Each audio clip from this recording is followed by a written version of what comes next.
And welcome to another edition of the Bullheaded Podcast. I'm your host, per usual, Sean Tyson, here with Zoo and Peebush. How you guys doing?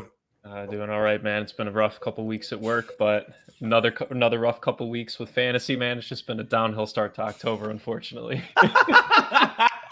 All I gotta say, Pat, is good luck next week again. I Good know. luck next week against my squad, aka the Saquon squad, man.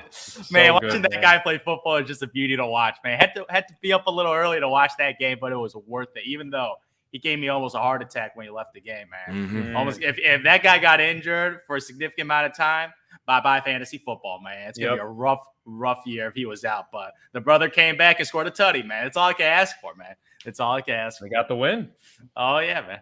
Oh yeah. G-Man. Good old G-Man. Oh, It's not like the New York Giants, man, making noise in the Big Apple. Like I said, I guess they were across the pond when they had that win. But shout out to Brian Dable. You can see he's changing the culture. For me, it was a pretty good fantasy week. I'd like to thank Darren Waller for getting, I guess you could say, sidelined because that helped me. I was up. Did he even play? Maybe one series, maybe one or two series. And I was up by like 8 points, and I was nervous as hell. I was thinking, like, yeah, Darren's going to get like a touchdown by the goal line that's going to be over with. But he didn't play, so that I was able to escape that fantasy weekend, and it got me to, over 500. So that's great. But we'll be talking about fantasy within the middle of the pod. But at the beginning, we're going to start with week 5. A lot of scenarios per usual with the week 5 games. So I want to ask P. Bush, what was his thoughts on some of those trends, I guess? Once again, man, I'm going to go not with the Ravens this week. No, I thought you was going there. Yeah. I'm just kidding. I'm actually going to go with the Cowboys, which I think you guys have picked the past couple weeks as well.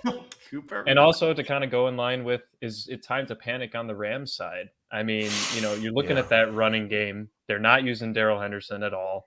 I don't think he had one rush last game. He might have had a couple catches. Cam Akers, less than 3 yards a carry. Absolutely brutal to watch. I don't know if it's an issue on their O-line, but the only guy that's working, per usual, is Cooper Kupp. I think he had like 10 catches again this week. Absolutely ridiculous. But, man, I just got to, once again, shout out Cooper Rush, man. I think Dak's rooting. I think Skip might have said this on Undisputed today, but I think Dak's rooting for Cooper Rush to lose to the Eagles this coming Sunday. So, man, if he beats the Eagles, oh, Lord. Yeah. So, I mean, I'm looking, look, he didn't have a pretty game, but it was efficient. I mean, he had 100 yards, didn't turn the ball over, still has not turned the ball over since he took over for Dak this year. And I was impressed by the running game. I thought Zeke was able to, hold his own, and then Tony Pollard had that big rush, which is big. But, man, that defensive side of the ball on the Cowboys, man, they made me a lot of money in DraftKings this weekend. And the fact that they're just getting to any quarterback at will has just been beautiful to watch. Micah Parsons, another scare, Zoo, there for a second.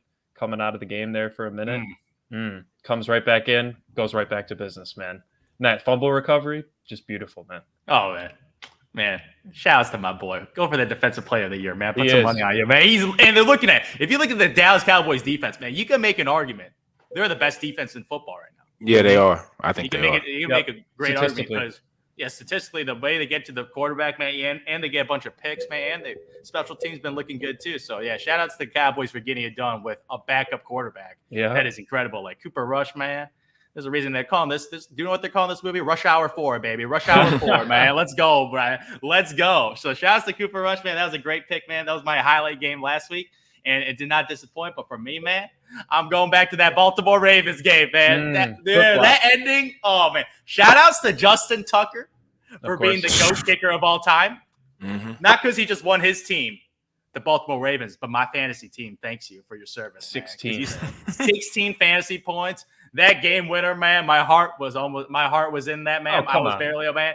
Oh, you knew he was making it. Oh, I knew he was making it, but I need to see it to believe it, man. I need to see it to believe it. So when he hit that, I was like, whoo, this guy comes in clutch again, man. But watching this game, Lamar Jackson, he missed a couple of throws, man. A couple of throws. One of them wide open to, what's his guy? Tylan Wallace, if I remember correctly. Tylan Wallace gets wide open. Lamar Jackson just has to throw it to the wide open guy. Would have been a touchdown. Missed the throw. Missed the throw, man. This is why people always second guess Lamar Jackson's skill set, because when you miss bombs like that, that's unacceptable. That they're lucky that this Cincinnati Bengals team only put up 17 points. Yeah. Because I expect a little more from the Bengals, man. But that Tylan Wallace, man. And then that second miss, man. If my memory serves me right, was it Mark Andrews? Andrews? He overthrew someone and it got picked off. That was his pick. Yeah, I was trying to remember who it was too, though. I think it was Duvernay. I think it was Devin Duvernay, if I ever remember. I think it was not Mark Andrews. And shout out to Mark Andrews who balled out again. But Devin Duvernay, man. So there were 2 touchdown opportunities that were just wiped out because of Lamar Jackson's lack of accuracy on the deep pass. Mm-hmm. You can't blame his receiver. I can't blame Marquise Brown dropping the ball this time, man. No. You gotta blame himself. You gotta blame himself on those passes. And you saw the reaction of him. He's like, can't believe I missed it, man. Even the way he flicked it, it wasn't like full of confidence. Like he just knew it. It's like when you shoot a jump shot, you already knew you missed it because it just didn't leave his thumbs feeling that good. So when I saw those 2 passes, I'm like, man, Lamar, man, you can't have that type of error in a game like this against the Cincinnati Bengals. I think even though the record's 2-3, man, I still think this Bengals team is scary and can still make the playoffs, man, and still make some noise. Like that 2-3 record, this is a good football team. So they're lucky. Oh yeah. T. Higgins didn't even play the game. They said he played, but dude had nothing. Sat on the sideline pretty much the entire time. So Lamar Jackson, you are lucky to get this win through another interception. So, like, that MVP rise of the first couple games with those ridiculous performances, he's regressing that a little, especially in the passing yards. Only 174 passing yards.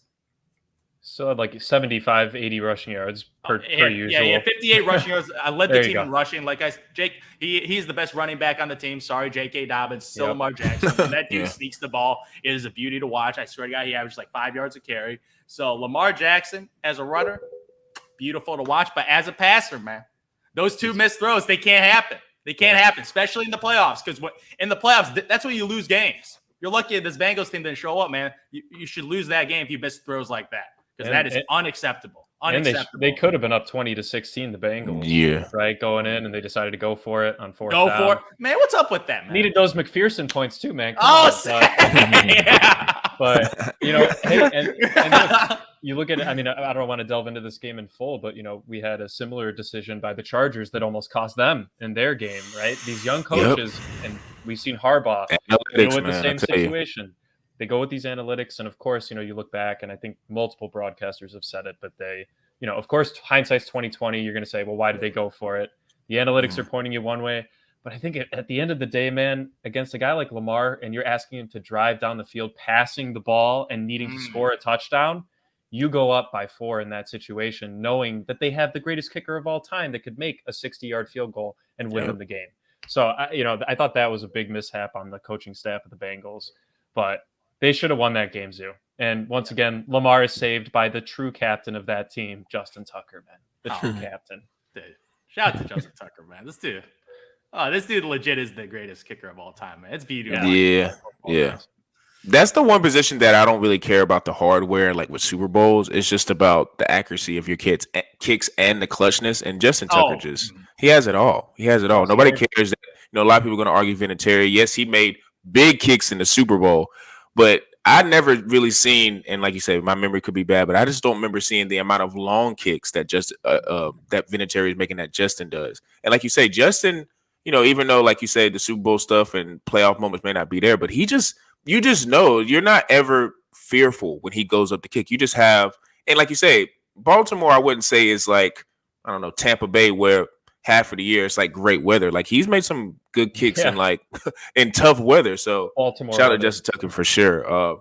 I think for me, the game that I focused on the most was actually the London game with the Packers and the Giants, and more so from a Giants perspective. It's weird because the Giants defense, I could say is good, but it's not like elite. I could also say on the flip side that with their offense is Saquon or bust, and you could kind of say Daniel Jones is a game manager, but they just seem to they're like the fighter that gets knocked around in the first couple of rounds, but they're still standing. Yeah, can't knock them out, man. We can't knock them out. The person that they're fighting keeps punching them. But it's like they're running out of ammo because now they're tired, and like now that the person that they're punching is taking all the blows, he's ready to knock you out, even though you thought you were going to be able to knock them out. And the one thing I can give Daniel Jones credit about is nobody's saying he's a really good quarterback or an elite quarterback, but he's doing this without a lot of his top playmakers and the guy that they signed. What's his name? I forget his name. He's like a bust. Kenny Galladay. Yeah, Sunday, basically doing nothing. Like he's been nothing since he's gotten there. So to me, like that's you got to give him credit for at least managing that. So like when Wan'Dale Robinson comes back, which is the high pick from this year, and Kadarius Toney come back, like maybe with Darius Slate, like maybe it'll open that game up even more. Like because Saquon's eating and doing what he needs to do. But I got to shout the Giants out because last year we all knew what they were. We knew they just was an afterthought in New York, and it speaks to Daboll and just his coaching and his mentality. That does matter. Like you say, sometimes people get in this whole theory of coaches, they kind of shift games, but it's more about players. But you're seeing in this situation that Daboll is putting an imprint on that team. Like, look, we're going to be a team that can fight you tooth and nail. And you got to also think about, like, he also was part of Josh Allen becoming who he was in Buffalo. Now, he does have Stephon Diggs, but I think he helped a lot in that. And you're seeing it with Daniel Jones. Like, now, does that mean I'm not going to go, if we have a chance to get a quarterback next year, I'm not going to go get one? No, I'm going to go get one. But, it's Daniel Jones is doing good enough to where it's making, as a whole, and this is my bigger picture point, the NFC East, like, they're a good conference. Three out of those four teams are legit. Yeah, 3 out of those 4 teams are legit. With the Eagles, we know the Eagles are the Eagles. The Cowboys have an elite defense. Their defense is so good that I don't even care who's going to be at quarterback. I don't care at all. Like it could be Dak or Cooper. I think they're going to make the playoffs and be pretty good because their defense just is the game changer. And so running game. Yeah, and the running game. So I'm not, with the NFC East, man, it's going to be a bloodbath. I feel like you say, Washington's going to be Washington, but the other 3 teams, man, I like where they stand. So that's my overall point when I was watching that game. Like, the Packers for me, like within that game, I still don't understand. Like I understand they got Dobbs, and I understand Cobb had a game, a little. He kind of had a resurgence, I guess you could say, and Lazard's okay. I just feel like they don't run the ball enough. Nope. I feel like they don't run it enough, especially considering if you look on that offense, their 2 best players are probably the 2 running backs outside of Aaron. So I don't know why they don't run the ball. AJ Dillon, and he had 34 yards. You do that. Not. I mean, that's 6 yards a carry, and they don't continue to feed him. They get cute on the goal line. Like, stop. Oh, you got AJ, they're red zone. Just run them. Stop trying to be cute and do like little crossing pattern. Like, I know you may want to get Rodgers his, touchdowns, but it's just like stop being cute. Run it with Jones or Dillon. Just do that, please. But what do I know? I don't know. That game was an embarrassment, man. It was an embarrassment because usually when Aaron Rodgers gets up, he's a great front runner, man. When Aaron Rodgers is up, everything's going your way. Usually he closes the deal. But they're allowing 14-2 run in the freaking fourth quarter, man. Aaron Rodgers not be able to convert in the red zone on those 2 pass attempts, man. They were like they got tipped, man. They got tipped. Like it's just embarrassing because this Giants team, they might be 4-1, man. This is one of the worst 4-1 teams ever, man. I'm sorry, man. I'm looking at the team on paper. I'm not buying them, man. They just have chemistry. Yeah, I'm not buying them. Like the next 2 weeks, I think will tell what the Giants are, division, who they are. Exactly, but like obviously Saquon's running game, like he back, man. King Quan is back, man. He looked incredible, man. The passing route, the jukes, some of the jukes, like he's creating something out of nothing. It's not like they're giving these big holes for Saquon to blow right through, man. He's creating like rushing yards, like without relying on the offensive line. So shout out to Saquon. But Daniel Jones, man, he as a moderator, man, this dude, man, as game manager, man, 21 for 27 for 217. That's not bad at all. Definition. Like that's not bad at all compared to Aaron Rodgers. Had 39 pass attempts and only had 222 passing yards. He had 5 more passing yards than Daniel Jones, and he chucked the ball 12 more times. It's embarrassing. That means thinking and dunking. Too many passes, and dunking. Man. Little Randall Cobb action. Like, 99 yards, man. I forgot the dude. This old dude still playing, man. Like Lazard, Romeo Dobbs. I'm like, it's just embarrassing their pass attack, man. It is embarrassing. Like, who would have thought an Aaron Rodgers-led offense, aerial attack, is so sorry. It's sorry to watch. They have to be a run-first team, man. That's what I think will help them. If they run the ball. They have to. If you're getting 222 yards of passing when majority of your offense was on passing, that's embarrassing on offense. Yeah. That's embarrassing. Yep.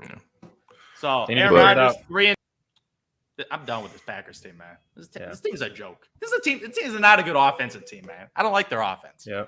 Defense is not bad, but I don't like their offense. Yeah.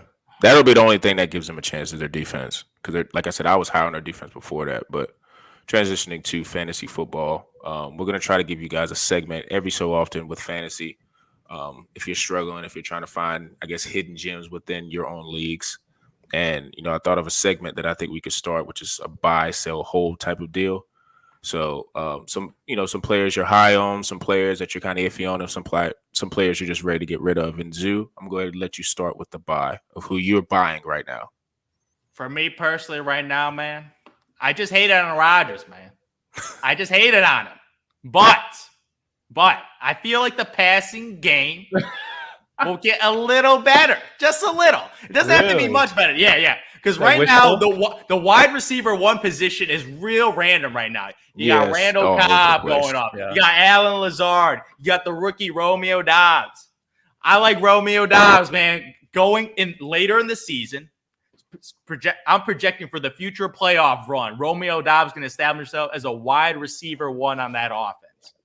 So he just needs more time. Yeah, because ain't going to be Randall Cobb. I'm sorry, that brother's too old. No, he's a slot guy too. Yeah, and Al Lazard, he's a great blocking wide receiver. That's what he's out there for. When they run the football, man, Al Lazard, big body, boom, great blocker, man. That's his role. Romeo Doubs will be in that Devontae Adams type, bro, little slant route type of dude, go for the tutties, man. So I feel like he's going to establish himself. It might take a while because I feel like it's going to take time and progression, man. Week 8, 9, 10, 11, man. It's going to take time for this guy to develop. But if you have him on your roster, do not waive him. Do not waive him. Stash him on the bench if you don't believe him for the next couple of weeks. But, man, I feel like this guy in the future, man, he might be Aaron Rodgers' number one wide receiver, one option, man. It might be a sorry option right now because that offense looking a little sad. But I feel like Aaron Rodgers, man, will get better because it can't get any worse. Because right now, Aaron Rodgers is throwing 230 passing yards a game. That's so bad. Like, Aaron Rodgers might not be MVP for him, but he's better than that. So I feel like his passing yards is going to go up. Romeo Doubs is going to get more target share. So with those two factors, I feel like Romeo Doubs as a bench guy, sleeper, man, don't drop him, man. And if people in the other leagues are a little upset with Romeo Doubs' bad performance, try to trade for him. Because I feel like he's pretty cheap to get right now. Because right now, like, he had like a couple good games, like a couple of tutties, but no like explosive games, like 100-yard games. I feel like you could trade cheap for him right now. So trade one of your bench guys for Romeo Doubs because that is definitely a possibility right now.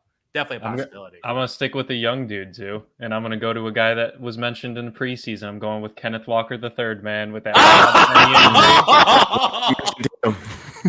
I wonder if you mentioned him. All I gotta say is there's a reason why they're good. Because they got Geno Smith, who's actually an average quarterback this year. He might be better than average. Above average. He's better than Russell Wilson right now. Yeah, he is. By like a margin. There's actually a margin. Like Geno Smith is balling. So yeah. But I mean, I got to go with this running back, and I think it's kind of an obvious pick. And I'm sure a lot of guys probably handcuffed Penny at the beginning of the season, just knowing his injury history. Yep. But at the same time, Rashad Penny was not going that high in fantasy drafts, and there is a possibility that people were thinking, oh, DJ Dallas could actually be the RB2, unless you listen to our podcast, and Sean had him at a potential RB1. But at the beginning of the season, Kenneth Walker was RB3, and so it's possible that he might be available. Obviously, you probably would have had to put a waiver punch in maybe last week, even before this game, just with him getting more touches.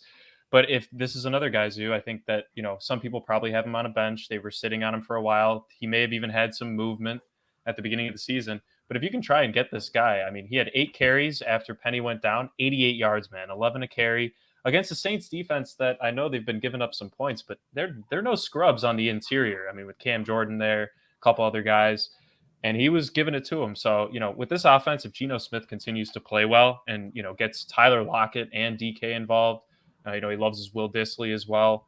I think it's just going to continue to open up holes for Kenneth Walker III, man, and he's a good young guy. And if you have him on Dynasty, man, your future is looking bright because this kid could be really good.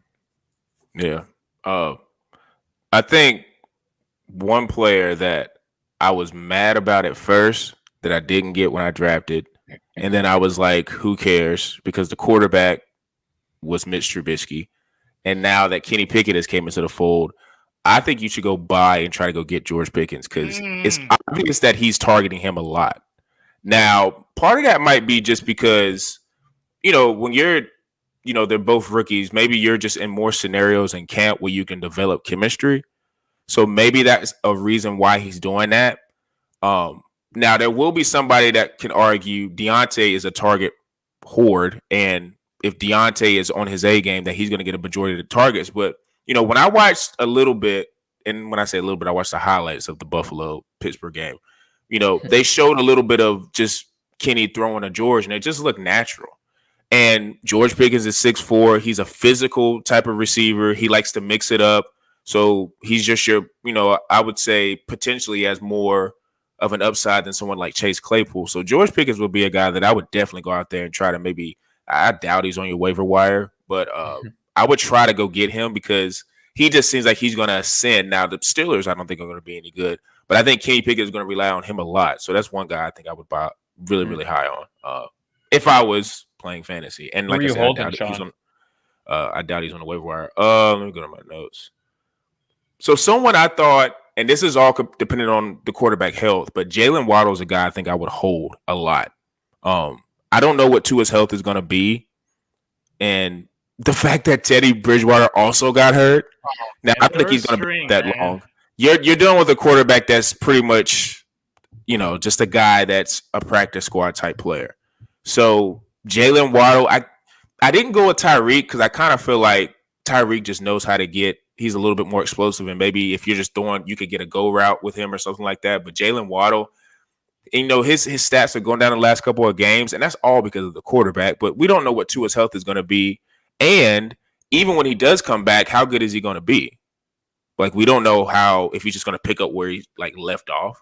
So I think Jalen Waddle is a guy that I would hold. I would not trade him. Because it could be another scenario where Tua comes back and they're just fine, or Bridgewater, but I would definitely, maybe put him in flex. If you have elite options at receiver and good stable running backs, I might bench him because the quarterback is just not good. And it's showed when they played the Jets, that 40-17 beatdown. Like, I don't think you can have any Dolphin playmakers out there except for Mostert. Yeah, Mostert, that's it. Yeah. But that's interesting too because they went and got Chase Edmonds. And they're playing different roles, and I think you just can't rely on the passing right now. At least probably for another week. Mostert was the money play in DraftKings this past week. Let's put it that way. He was the cheapest, best performing running back last week. That's a good pick. I'm actually going to hold another kind of stud guy, I guess you could say, is Kamara, man. I'm going to hold him. This is really the first week that he finally did something. Did not get to the end zone. Taysom Hill saw to that. Taysom experience, my God. Yeah, he's ridiculous. Pulled off a Travis Kelce. The man even threw for a touchdown. And you have to start him as a quarterback in any fantasy. So, I guess he did his job. But it's freaking. Yeah, man. Yeah. I do think that, the fact that Andy Dalton's going to be in, I'm not sure how long Jameis is out. I don't know if you guys have that off the top of your head. No, I don't. As long as Andy Dalton's in there, I think they're just going to continue to rely on Kamara and Taysom Hill to be the two playmakers, especially with Olave possibly missing some time. Michael Thomas has been in and out per usual. People should have seen that coming. But yeah, this is a guy I'm holding. Obviously, you usually don't want to trade a guy after he had his first good week because you want to see if he can keep it consistent.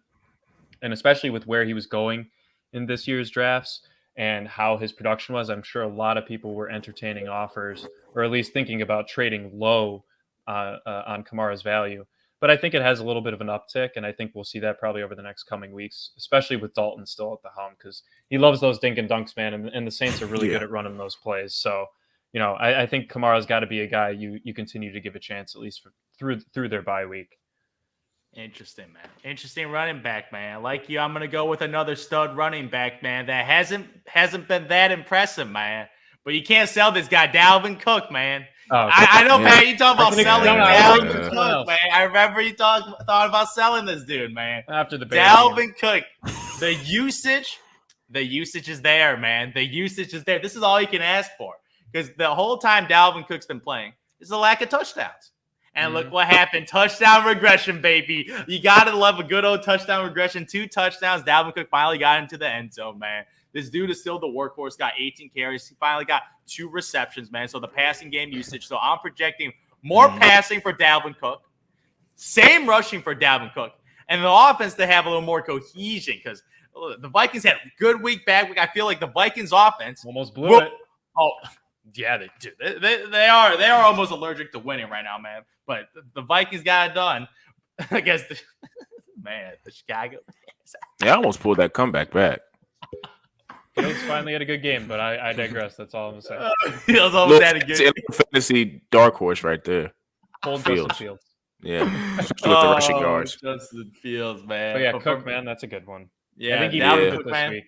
Because I feel like a lot of people were trying to buy cheap on Dalvin Cook, thinking, hey, I see you pay you off for me, James Robinson and someone else for Dalvin Cook. I'm like, stop it, Cook. I'm like, Dad, James Robinson gonna regress, man. Travis Etienne sharing the backfield.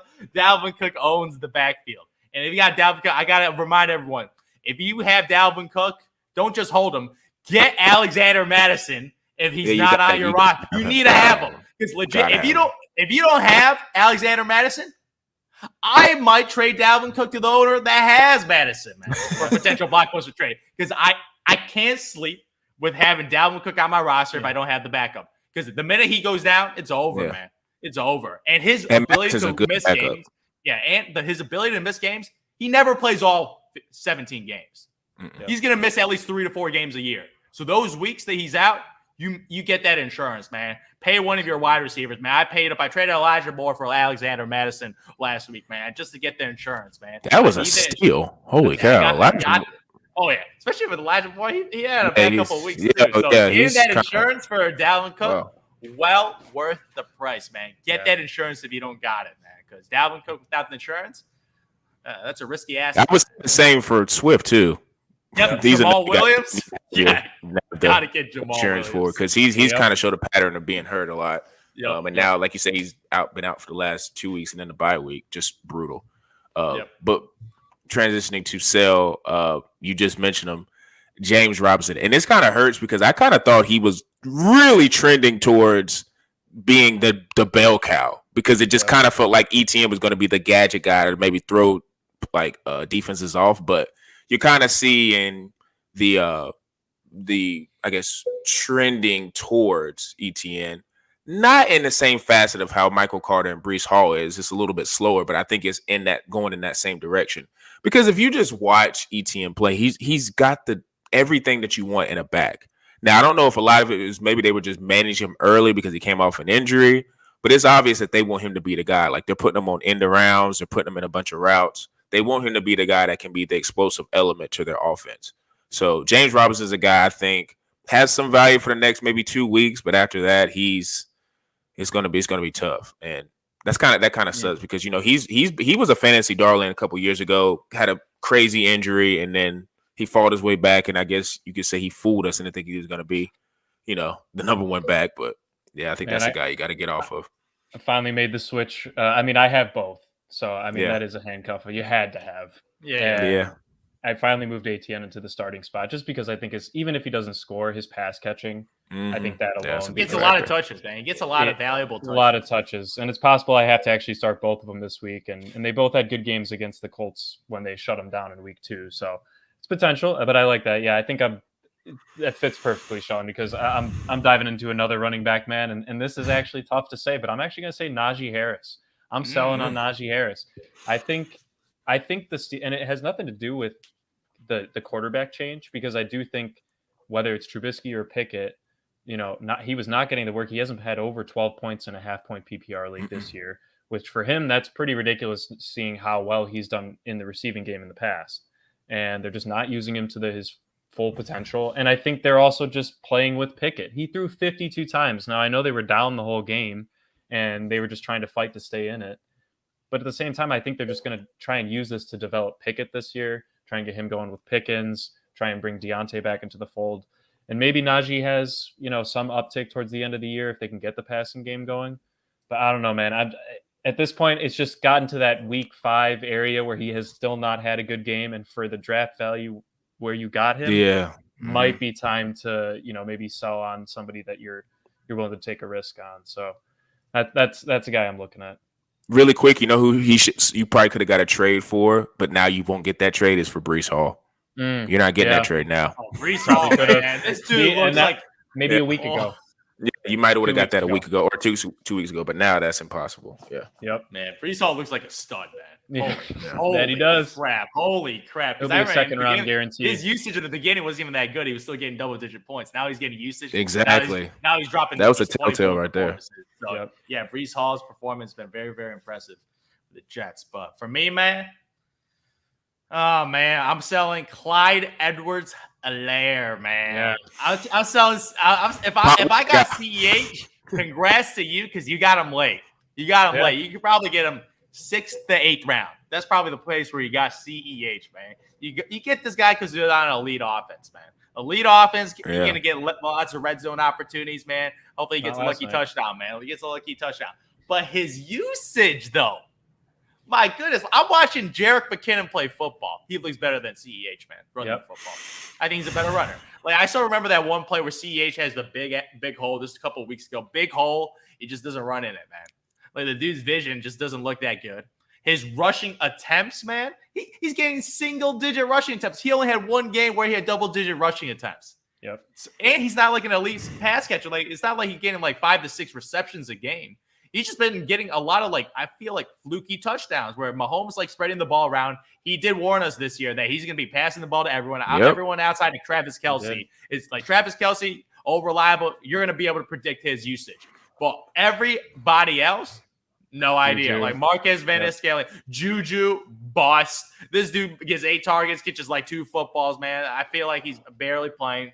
Marquez Valdez-Scantling, Juju Smith-Schuster, man. Like the usage for these guys is just sporadic.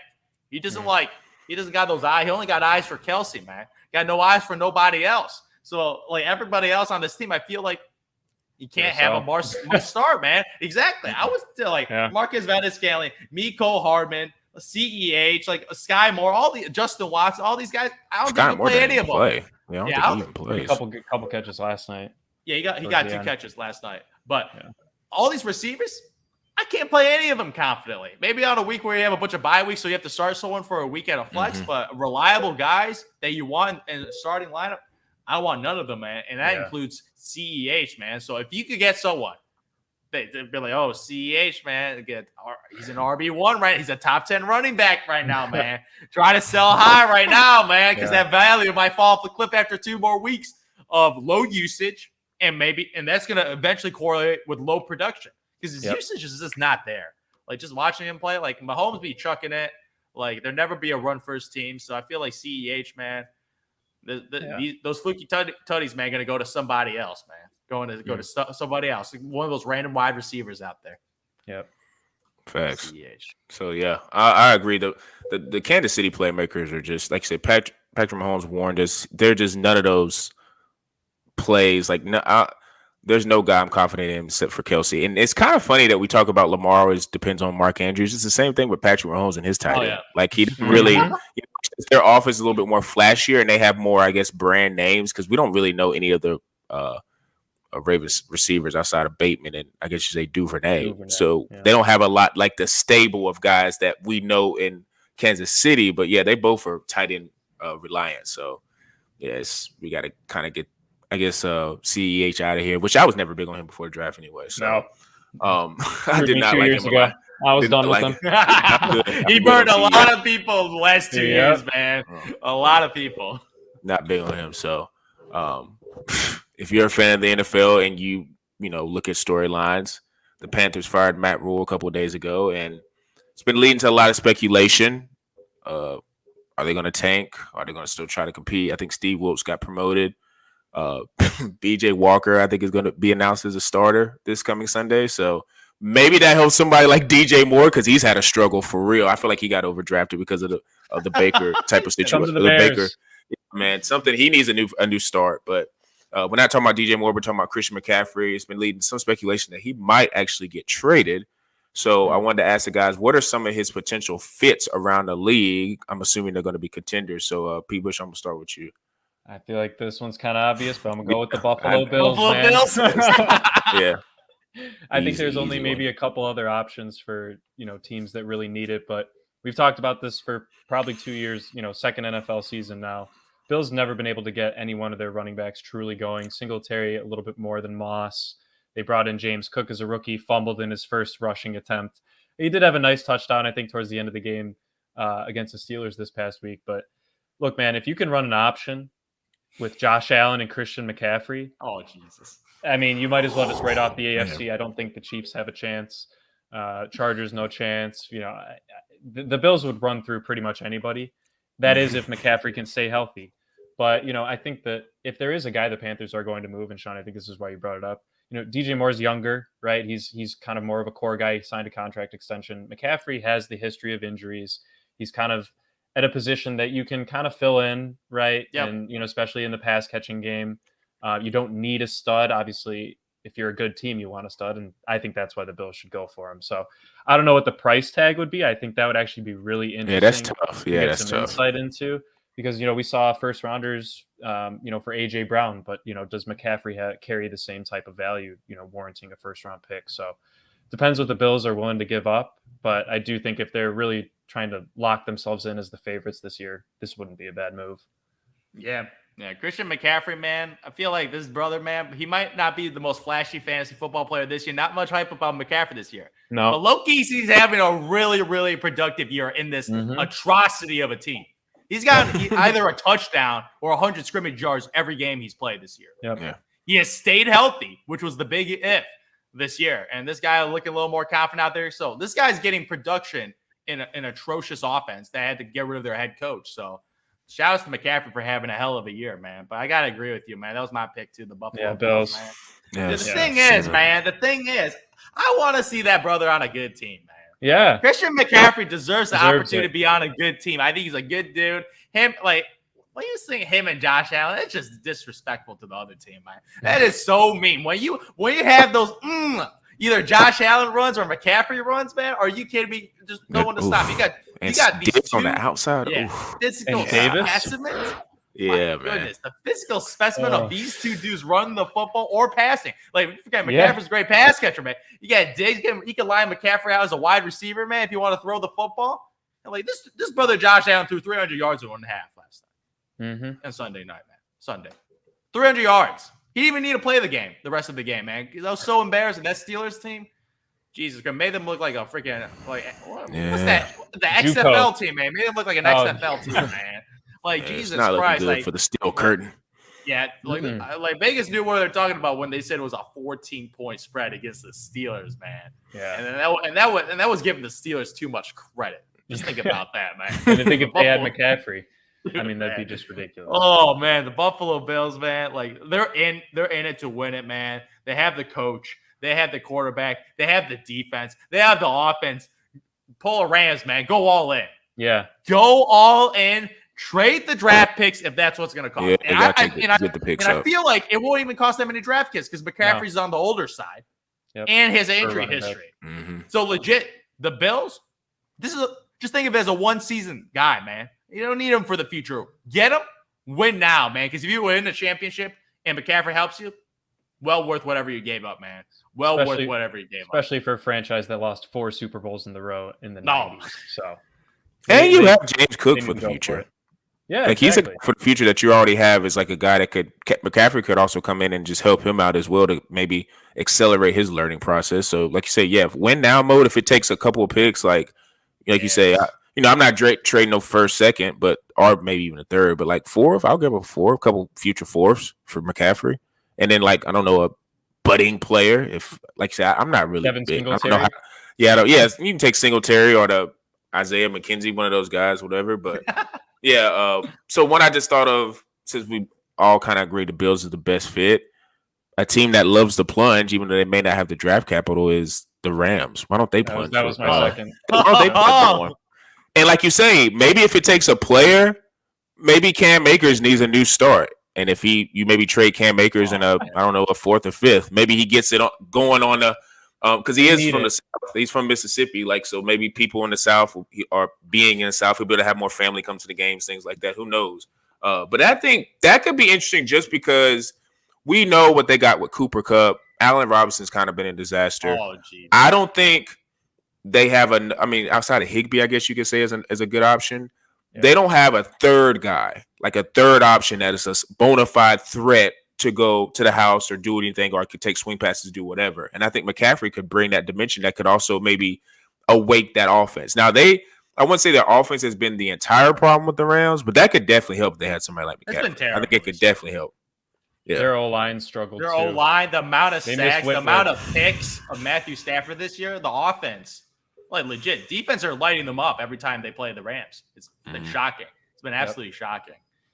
And I don't think it's a Super Bowl hangover either. I think they have issues. I don't think it's just they won the Super Bowl in this. Like you say, we talk about the Super Bowl teams that from last year, Cincinnati and LA. I think Cincinnati has a lot of stuff that they went through that is correctable, and I think they can get to fixing it. I think with the Rams, it just feels like outside of Cooper Kupp, and I don't even think Tyler Higbee is all that. They're just forcing him the ball. Dude, he gets a lot of dink and Like dunks, man. I think he's okay. Yards. Yeah. So they don't really have that second playmaker, which is kind of crazy because I wonder how this offense would look if Odell was still healthy. I think this offense would be a whole lot better. But the fact that another topic. Yeah. I mean, he'll be coming up soon. I'm not sure when he'll be cleared and he'll be able to play, but yeah, that will be another situation where a contender is definitely going to try to get a hold of Odell. And he's going to have a lot of suitors because, like I say, it's nothing. It's, when it comes to receivers, man, like you get as many as you can because that just makes your offense more potent if you can do that. So, AKA Tom Brady. Yep. Facts. So we are definitely going to see where McCaffrey, because I have a feeling that he is going to get moved. We just don't know to what team and what's happening because right now it's all preliminary. So like you say, Week 6 coming up. Like you say, the bye weeks are going to be involved, so make sure you move your fantasy teams around. NBA is going to be starting in about a week. We're going to be having a preview on that soon. It's like I say, it just snuck up on us. Reinforces my theory about October, man. It's just the best month of the year for sports, man. You got everything everything you need when it comes to sports with the NBA, baseball, football. It's just all of it's there. So make sure you guys tune into our pages, bullheaded_pod on Instagram, bullheaded864 on TikTok, Quantron Knows on YouTube, all the DSPs, Spotify, Google Podcasts, Apple Podcasts, the whole nine. And for me, Zoo, and B-Bush, we are out.